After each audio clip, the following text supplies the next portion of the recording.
Hello and welcome to Politics Today on Channels Television. I'm Sheun Okinbaloye.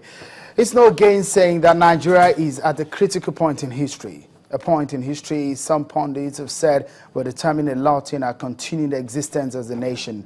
The controversy over the postponement of the elections grew to a heated point, one which left the umpire in the middle of a tug, while the political parties continue breathlessly in verbal brickbat and their supporters rain terror on themselves in senseless political violence. When the National Assembly lawmakers resumed plenary in the past week, issues relating to the conduct of the elections were raised, whether or not INEC is ready for the March 28th presidential and parliamentary elections. Again, the political parties are divided on the matter. Today on the program, we take on the key players in the ruling party and, of course, with a balance from the main opposition party, the APC. Mr. Rotimi Amaechi, Governor of Rivers State and the Director General of the Buhari Osinbajo Campaign Organization, joins me on the program. Thank you for joining us, Your Excellency.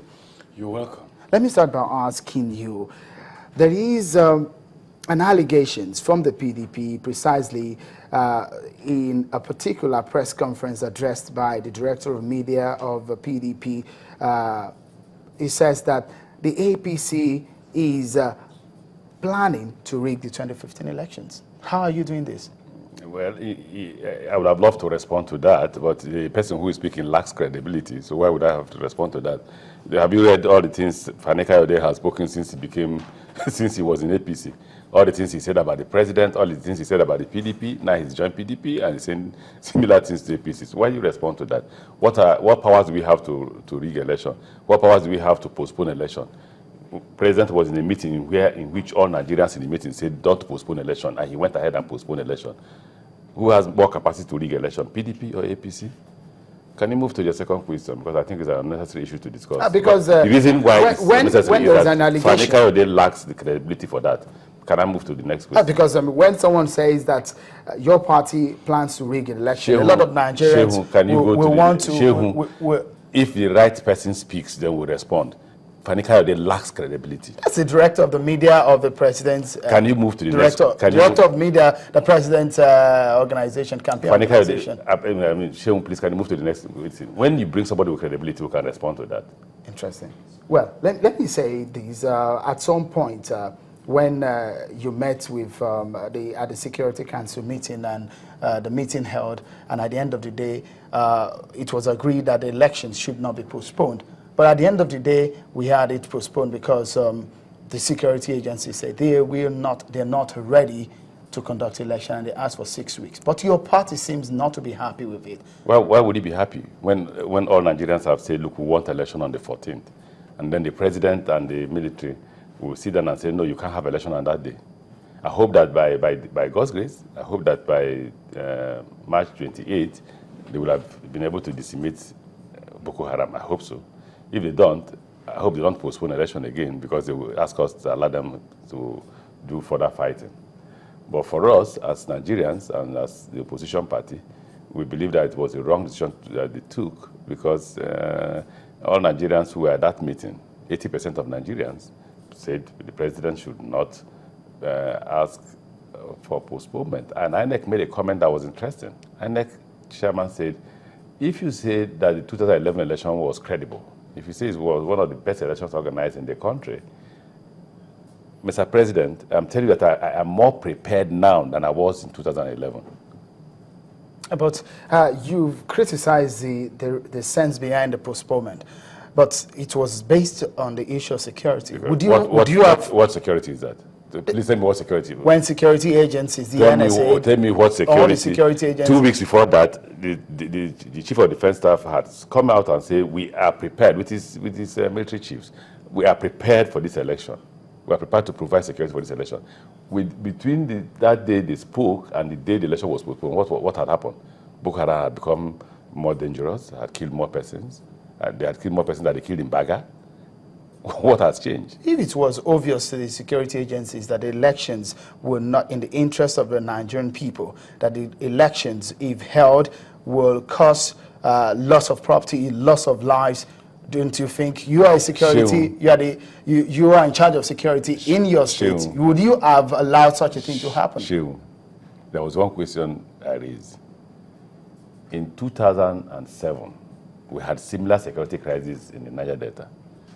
Today, every day, somebody is killed in Rivers State.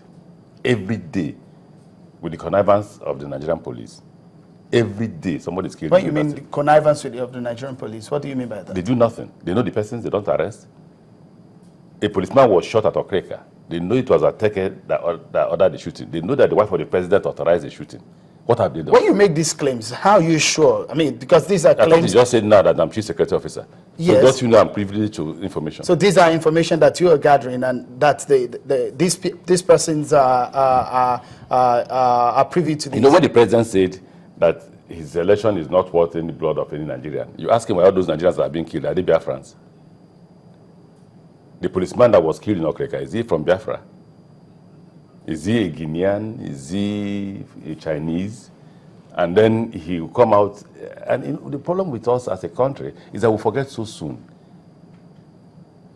If the president has assured Nigerians, no blood,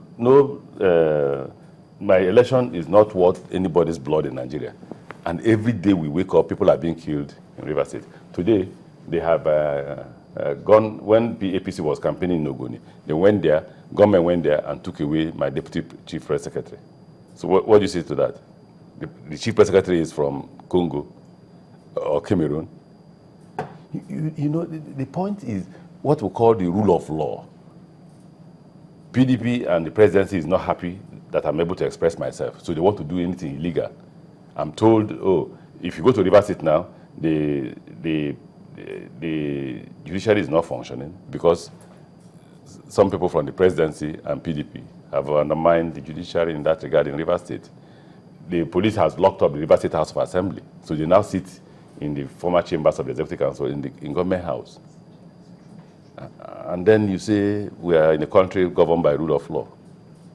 Let's come back to the issue of the postponement, because your party has said repeatedly that they've shown grievance about the postponement, but a lot of Nigerians will say the situation in the Northeast is very dire. And we could see some of the improvement in the fight against the Boko Haram insurgents in the past few days. What is the president doing now that he couldn't have done before this time? But did he hire new Nigerian soldiers? The money he used in buying these weapons, were they not there? Was the dollar not cheaper then than it is now? So is it possible that it is true that the allegations made by some people that the reason why Boko Haram is not being fought in the north is for political reasons? And now that it appears that one of the reasons for which Nigerians say they don't want to vote for Mr. President is simply because he couldn't fight Boko Haram. So is he fighting Boko Haram now as a resolution, as a way of resolving that issue? Nigerians have made up their mind. Those who vote for President Goodluck Jonathan will vote for him. Those who won't vote for him will vote for him. There is darkness in the land. There is darkness in the land. If the president likes, he can commission as many power projects as he likes. It will not change the mind of those who have made up their mind to vote for him or vote against him. And the truth is that the more power projects Mr. President commissions, the more we are in darkness. I'm sure you're using generator now. Your party came out at some point and said that the plan for the postponement of the election was a grand plan by the PDP. And one we wondered that it wasn't PDP actually who postponed the election. How do you know it was INEC that postponed the election. Please don't get INEC involved. I just told you here now clearly that the chairman of INEC in a meeting that all of us were present stated directly to the president, everything that INEC needs to do, we have done. If you claim that the election of 2011 is very credible and one of the best elections that we have organized in Nigeria, I am now more prepared to conduct a better election than I was in 2011. Do you think truly that INEC was prepared at that time? Professor Jega was not a man who talks carelessly. Because at that time, listen, Governor Amaechi, just a moment. Yes. At that time, INEC has distributed only 64% of PVC. But by now, they've distributed over 75%. Okay, so we go to the question, some of the questions that he raised. When will INEC be said to be prepared? 100%? When they distribute 100% of the PVC? 80? 50? 64? At what point? If they had crossed the 50% mark, then you ask yourself the question, how many Nigerians vote? What is the percentage of Nigerians that go to vote? They have exceeded that. So if you say, okay, well, INEC must do, I listened to the governor of Cross River State, he said INEC must distribute 100% of the PVCs. before we can conduct election. So if a man refuses to go to collect his PVC, what happens? Then we will say, well, INEC, you cannot proceed with election. You can't conduct election because you've not distributed 100% of the PVC, or they've not collected 100% of the PVC. Is the president saying that if he knew he would win the election on that day, he would have asked for postponement? These are questions you need to also ask PDP. Is it true that if elections were to be conducted on that day and he would have won, would he have asked for postponement? Some people would say your party was some people had said that fixated about the issue of the postponement. Did you think that the postponement harmed your preparations in any way? If you like, shift the election to May 29th or June 1st. The reality on ground is that Nigerians want change. Now, if maybe you're not on the street, you need to go to the street and hear Nigerians say change. It's become a phenomenon. You can't stop the wind of change. As we're talking to you now, things have got to change. Buhari ran in 2011. Did you hear of change? Did you hear?